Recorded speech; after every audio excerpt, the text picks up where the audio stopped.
Всем привет, друзья! Ну что, пришло время песен по заявкам.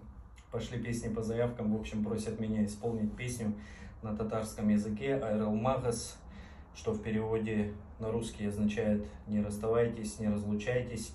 В общем, попробуем. Поехали!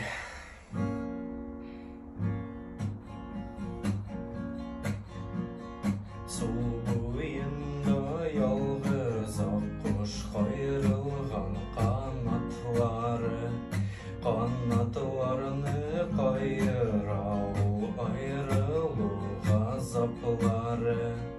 Ayrılmağız, ayrılmağız bulsa da səbəbləri. Qanatlarını qayıra ol ayrılıq səğətləri.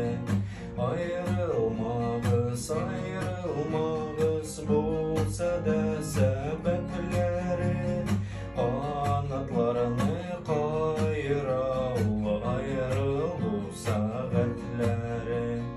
Yat qoşunu var itmə sağ qoş, yalğız qanat qalxsa da bizdə birgə bulalmarбыз, sular urgə axsa da.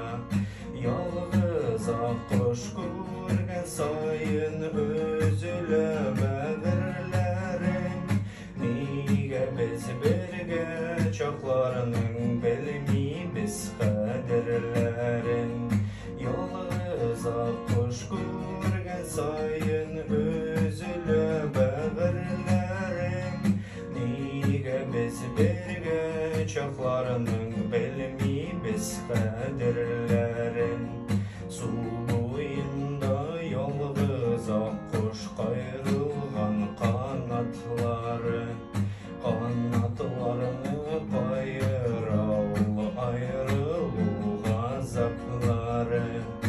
Ayrılmağız, ayrılmağız bulsa da səbəbləri.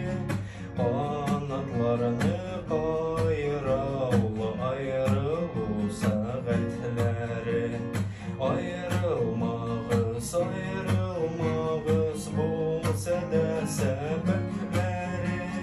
Qanatlarını